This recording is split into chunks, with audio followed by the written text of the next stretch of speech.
पूरा स्कूल एकदम शांत था और फिर तालियों की गड़गड़ाहट हो गई।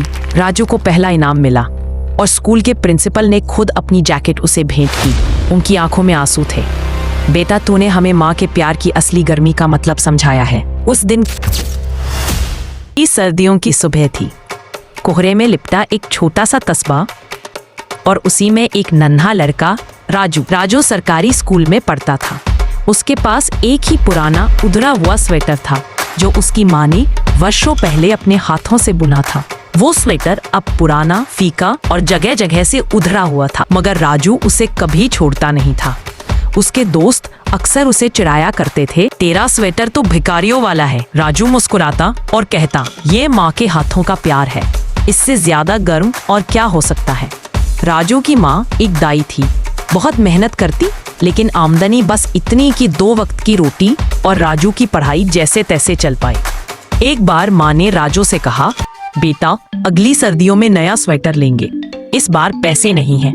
राजू ने सिर हिलाया, मुझे नहीं चाहिए माँ, यही काफी है।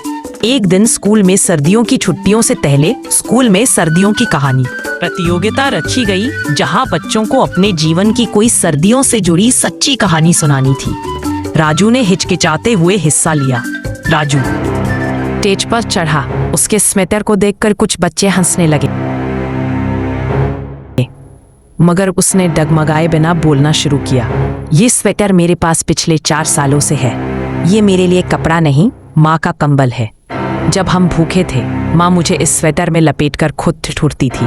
जब बुखार में कांपता था, माँ इसे अपने आंचल से भी ज्यादा प्यार से पहनाती थी।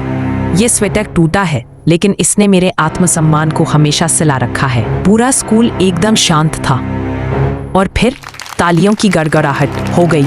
राजू को पहला इनाम मिला और स्कूल के प्रिंसिपल ने खुद अपनी जैकेट उसे भेंट की। उनकी आंखों में आंसू थे। बेटा, तूने हमें माँ के प्यार की असली गर्मी का मतलब समझाया है। उस दिन के बाद स्कूल में किसी ने राजू के कपड़ों पर हंसी नहीं उड़ाई, बल्कि कुछ बच्चों ने अपने पुराने गर्म कपड़े गांव के गरीब बच्चों को देना शुरू किया। इस कहानी से हमें यह शिक्षा मिलती है कि कपड़े नए हो या पुराने, माँ का प्यार उनमें हमेशा नया रहता है और असली गर्मी ऊन से नहीं, दिल से मिलती है।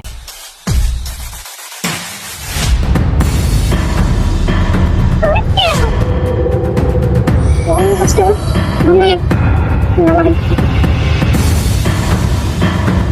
Come on. Energy. Go.